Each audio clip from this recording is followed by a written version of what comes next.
Wellness Lounge by Magnificent Wellness, where conversation inspires healing, growth, and well being. I am your host, Kiki, and today we are recognizing men's mental health by discussing a topic that deserves more attention. Once again, that will be men's mental health. On today's episode, I am honored to be joined by Robert Lashley, co owner of Magnificent Wellness, community liaison, and wellness advocate. Robert is passionate about supporting community wellness, promoting mental health awareness, and encouraging meaningful conversation that helps break the stigma surrounding mental health, particularly in men. Today, we explore the importance of emotional well being, the challenges men face when seeking support, and ways we can create healthier conversation and mental health. For generations, as we know, many men have been taught to hide their emotions, that crying is not a sign of strength, suppressing their struggles, and carry life's burdens in silence. Today, we're creating a space where vulnerability is welcome and vulnerability is seen as strength. Healing is encouraged, and honest and healthy conversations can happen. So, I would like to introduce our guest, Robert. Thank you for joining us today. We are so happy to have you here with us. Thank you so much. We're excited to have this conversation, Yes. to hear your perspective, Thank you. and for you to give us a little bit more insight into how men mental health needs to be more discussed, especially in our communities. Well, you know what? Thank you. Thank you. Good morning, everyone. I appreciate you guys for tuning in and listening.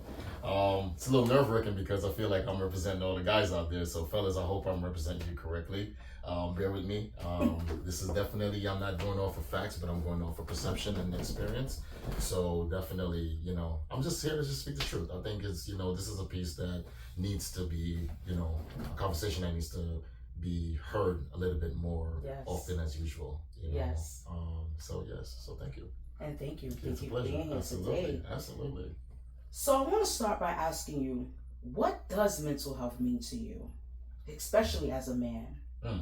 The thing about it as a man, I think we struggle with the whole idea of mental health, right? Because of how society embraces the idea of mental health. There's such a public stigma behind it. Yes. So a lot of times when people hear mental health or mental illness, they're kind of shy away from actually, one, being diagnosed, or two, being heard because of the stigma and the pressure of being a man, right? We don't really think about it, but mental health is very, very important. I honestly feel like if mentally you're not stable, then physically you're not going to be stable neither.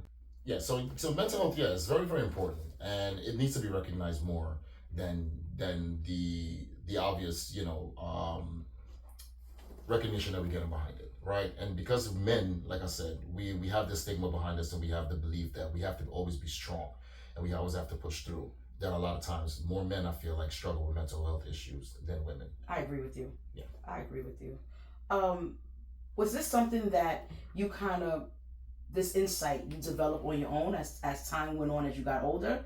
Or would you say this is some message these are messages that you received as a child? Well, that's a very interesting thing, because as a child it was definitely not discussed, right? Mm-hmm. I come from a West Indian background, and believe you me, and I'm not saying that this is how it is in other West Indian households, but myself, I'm Guyanese, right? And we grew up in very close family knitted environment, families there, but the idea, the thought behind mental illness and mental health was not as prominent as it is now. So growing up, I definitely didn't have any knowledge about it. So I developed this mind frame from experience working. I've been working in the human service field for over, say, 19 years. I started when I was actually like 19, 20. And I learned so much and seen so much by the interaction with different individuals that I worked with. So based off of not only experience, but also to general knowledge. And I think that's most households when it comes to people of color. Yeah. My family from the South, Yeah. we're the same way. Like, Yeah. what happens in this house stays in this house. Right. And it's so much stigma around mental health, right? It just wasn't for our people per se. Right. We dealt with our own people, Right. And it was just labeled as a mental breakdown. Right, a mental breakdown. No other thing Right. was associated with or it. they applied religion to it. Right. Oh, yes. So, if someone appears to be, mentally unstable or they're acting different, amongst their friends or families, the very first thing that we do is, especially growing up in a, West Indian environment, we had to go to church, right? We had to now go talk to the pastor to figure out exactly what's going on. Some people, based off of religion and cultures, they had different rituals that they would literally, maybe put their kids through or put, each other through just to try to have an idea of what is happening with the individual rather than going and being diagnosed. And that's a whole nother discussion in itself, right? When you think about mental health and bringing it together with religion, right? I will say that I have seen more of a growth in that direction where more pastors are welcoming mental health and professional licensed social workers and clinicians to come into the church and actually have those discussions. But again, that's like a whole nother topic, and I would love that for us to have that topic definitely. again at the lounge. And the good thing about it is that, shout out to society, shout out to people in society, right? Is that, people are a little bit more open-minded now about mental health issues and things like that. And, the interesting thing about, organizations such as, Magnificent Wellness, we're definitely going to be focusing on making people feel very welcome to speak their truth or to just, express whatever they're going through. It doesn't even matter, whatever it is. Because these spaces are needed. Absolutely. And it's a non-diagnostic type of environment, right? Like, we just want to have a conversation, right? And I think that's what a lot of people sometimes shy away from, is just having a, conversation. People act like they want to do it, but I think, people find it a little bit easier to talk more about someone else developing or having than actually what they're going through. So, well, it's that fear of judgment, right? Absolutely. Right? So, and of course, the feeling safe with your circle and the people that you're talking to. Absolutely. So, why do you think so many men struggle with talking openly about mental health? Oh man, it's a tough conversation, right? Because a lot of times speaking about mental health is something that is very, it's like speaking about politics sometimes, right? It's a scary thing because people tend to become defensive, right? If you see your friend or, you have a friend that's acting a certain way, erratic, more than normal, right? Is your friend open-minded to actually sitting down and saying and hearing you say, you haven't been acting normal lately, right? What's going on with you, right? Just that conversation alone is a very difficult conversation to have. So a lot of men shy away from that because they are, one, afraid to embrace that they might have an issue. Two, a lot of times they feel like people don't really care because of, like I said earlier, the stigma of being a man. The perception of being a man is, we're tough, right? We're macho. Don't worry, we're gonna get through it, or we're gonna react aggressively, and then of course we're gonna be better, right? Yes. And I think that's one of the issues that why it's so difficult for men to really like. So Robert, how do you personally manage your stress? Well, if you know me, you know me. I love to travel, right? Travel is my therapy. Yes. But now, of course, not a lot of people can afford to just get up and travel or travel, period, right?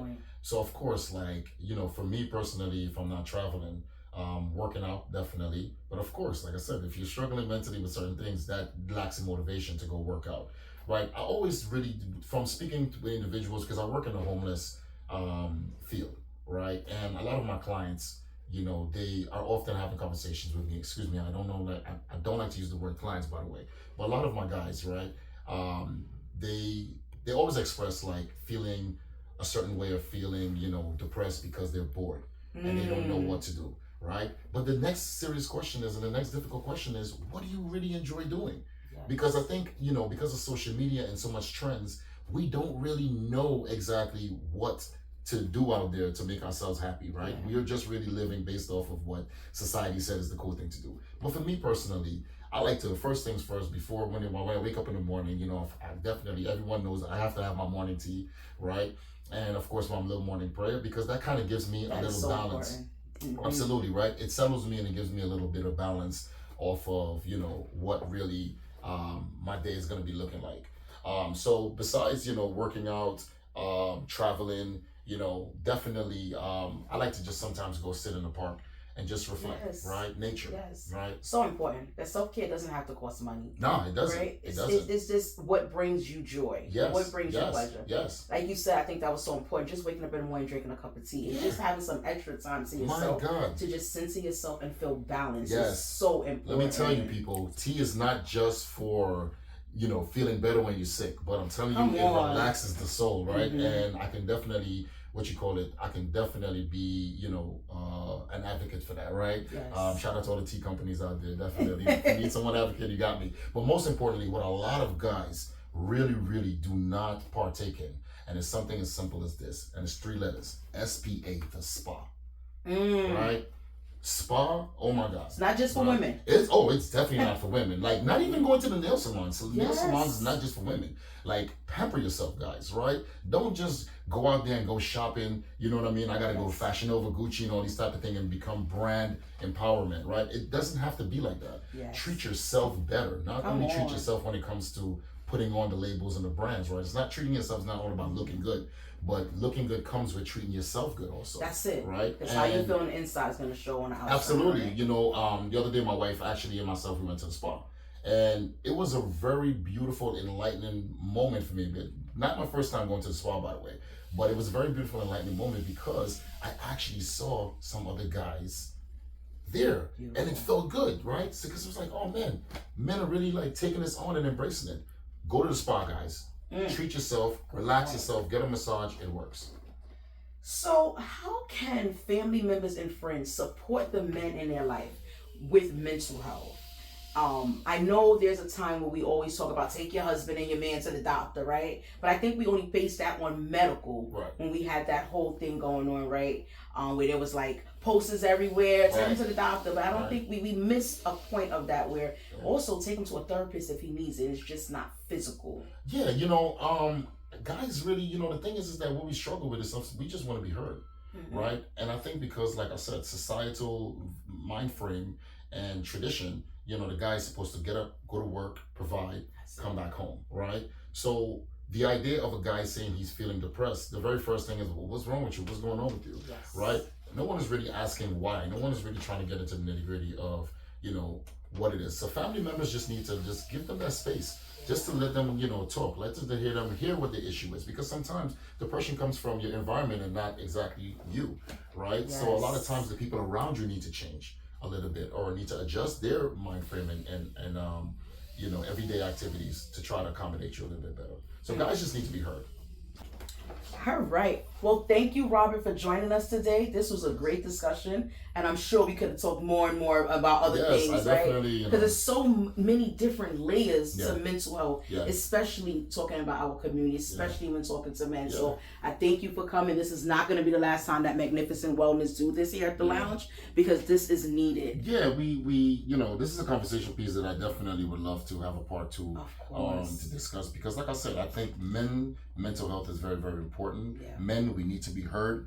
We need to, speak up more, and we need to embrace ourselves and embrace whatever, issues that we are dealing with. Because a lot of times, if we don't speak up, the old saying, closed mouths don't get fed. Come on. Right? So if you don't really embrace your truth and speak up with what you're dealing with and what you're going on with, how can you really expect someone to really know and really understand that you're dealing with something? Yes. So you have to speak up a little bit more. So I really, really encourage guys, listen, man, forget about the stigma, forget about what you think people are going to think. Just speak up, man. If you have a problem, if you're not feeling right and you're depressed, it's okay. Just let someone know, I'm not feeling right now. I'm feeling a little depressed. Don't force people to go get therapy. Therapy is something that you have to really decide that you want to do on your own, right? Embrace them, listen to them, and just let them be. That's it. And I think the other part to that is, if you don't even have the words to say, I think a short, simple sentence that is so powerful is just call someone and just say, I'm not okay. Yes, right. And it's okay to say it's okay not to be okay. That's it. All right. So, most importantly, guys, like I said, everyone, it was a pleasure. Thank you guys so much. Love is peace, peace is love. and stay amazing, y'all. Thank you guys. That's it. And thank you for joining us here at Magnificent Wellness After Lounge. See you next time. Speak up, man.